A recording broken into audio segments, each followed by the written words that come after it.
Assalamualaikum warahmatullahi wabarakatuh. Waalaikumsalam warahmatullahi wabarakatuh.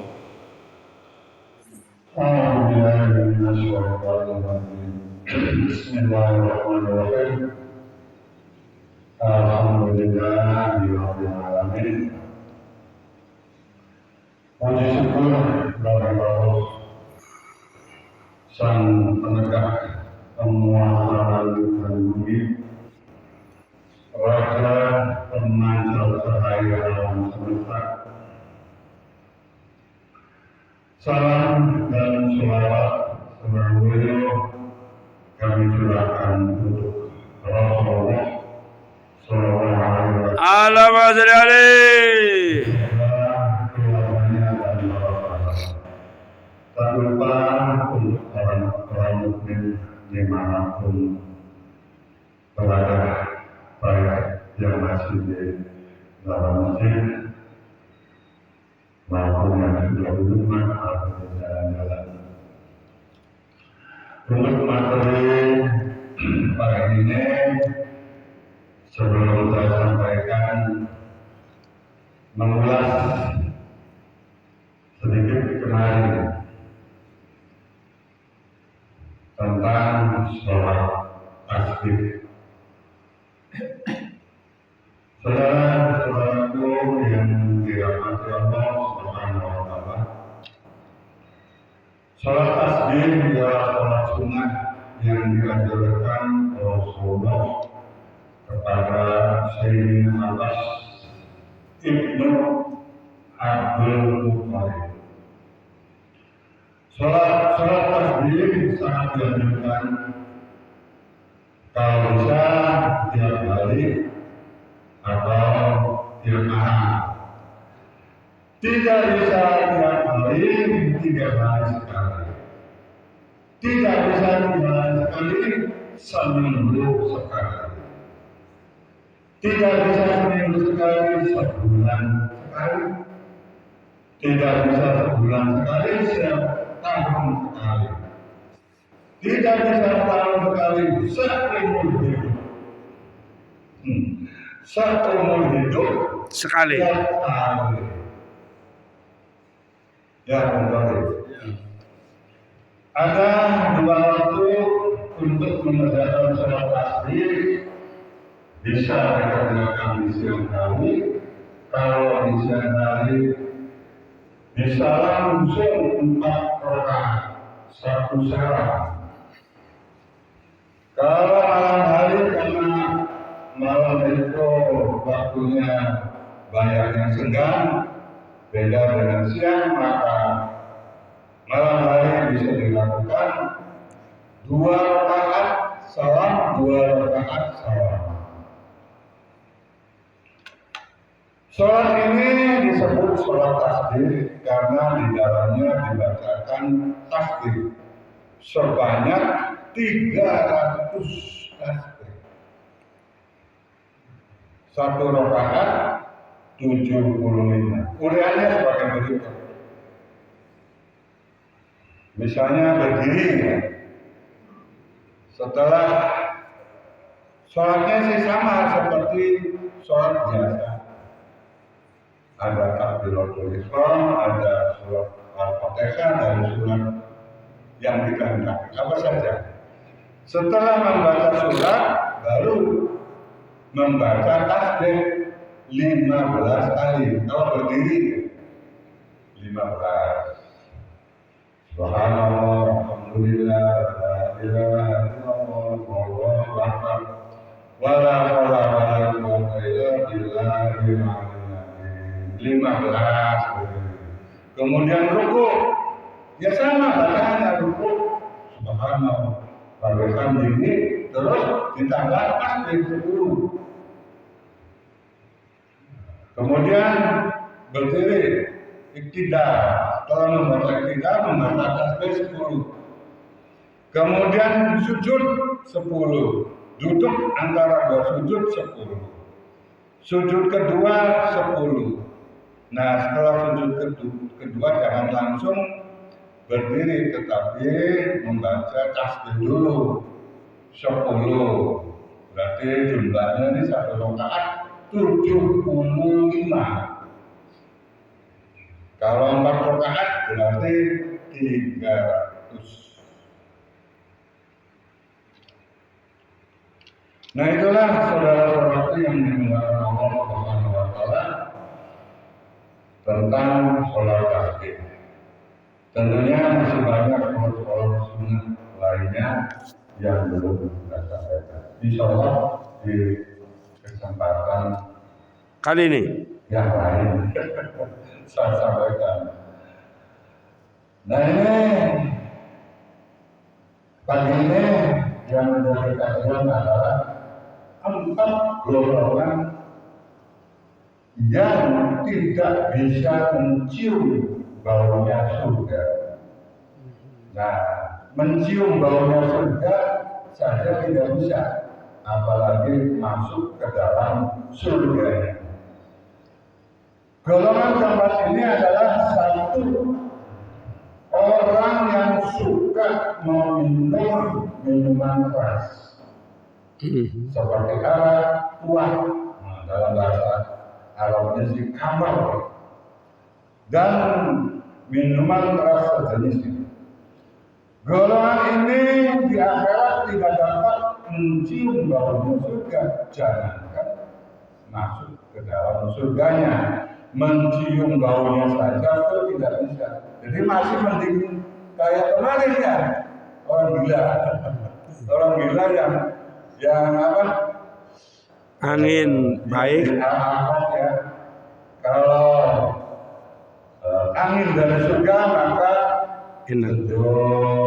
senyum, nyaman, harum, wangi. Nah kalau dari neraka bau darah, bau nanah, bau angin, panas dan luar biasa. Jadi orang gila masih bisa mencium baunya surga. Nah ini tidak bisa, jangankan Allah akan mengancam dan menyiksa bagi peminum minuman keras, sebab dapat membinasakan dan merupakan perbuatan kecil yang sangat disukai setan. Sering kita melihat dan mendengar berita dari berbagai media akibat meminum minuman keras mati. Mati ini adalah mati yang sia-sia. Mati loro nafkah boleh, tua dulu masih enom, masih gagah perkasa. Ini mati yang benar-benar sia-sia. Dalam hadis riwayat At-Tabrani bahwa Sallallahu Alaihi Wasallam bersabda, jauhilah kamar atau tuak, sesungguhnya kamar itu merupakan sumber dari segala kejahatan.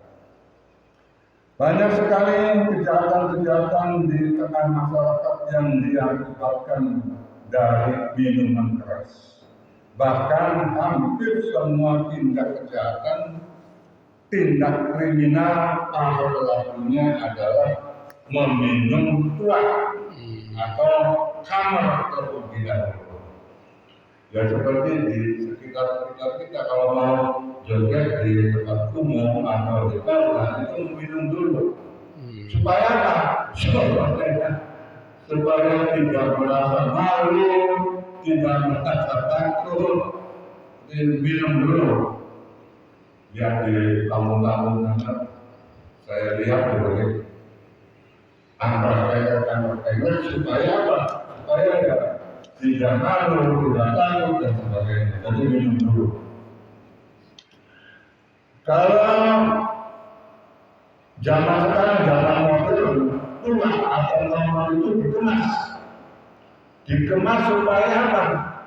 Membawanya itu tidak orang ketengah. Jadi dikemas menjadi ekstasi. Jadi ekstasi itu tuah atau khamr. Jadi bisa diaminkan di kantong, jadi biar kenal bisa dibandingkan dengan tuah. Ini kalau kita kaji secara detail, ini memakan waktu yang cukup lama. Golongan yang kedua yaitu golongan pemakan riba. Nah ini tercantum dalam surat Al-Baqarah ayat 275. Golongan yang ketiga yaitu memakan hak anak yatim. Sekarang di negara kita ini di seluruh pelosok negeri, baik di kota maupun di kampung, di mana-mana bermunculan yayasan anak yatim, muncul bagaikan jamur di musim hujan. Jika pengelola yayasan dapat menemukan amanat dalam arti menyalurkan dana-dana yang bersumber dari masyarakat atau donatur pada haknya, maka Allah Subhanahu wa Ta'ala memberi pahala dan surga di akhirat kelak. Akan tetapi jika sebaliknya, maka neraka tempat. Jangankan surga, baunya surga pun tidak dapat tercium, padahal jarak perjalanan 100 tahun baunya surga itu masih bisa dicium. Nah ini tidak bisa. Golongan keempat yaitu golongan orang-orang yang durhaka kepada orang tua. Saudara-saudaraku yang dimuliakan Allah SWT, semoga kita semua tidak termasuk ke dalam golongan keempat ini, durhaka kepada orang tua. Kita masih ingat kepada cerita Al-Qamah. Kita masih ingat cerita Quraisy, dan kita masih ingat cerita durhaka Malin Kundang. Dan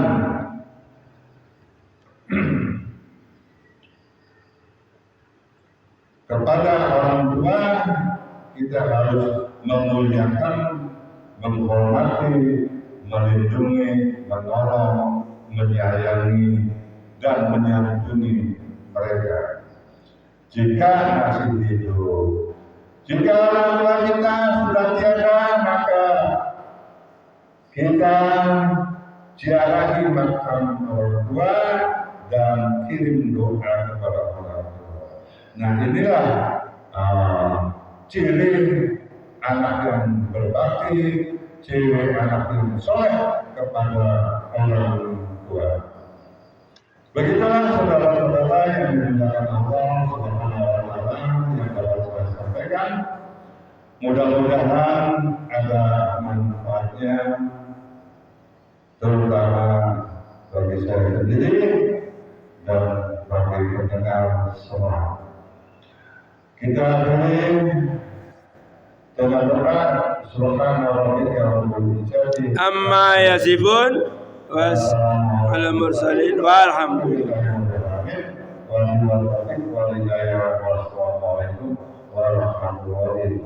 Waalaikumsalam warahmatullahi wabarakatuh.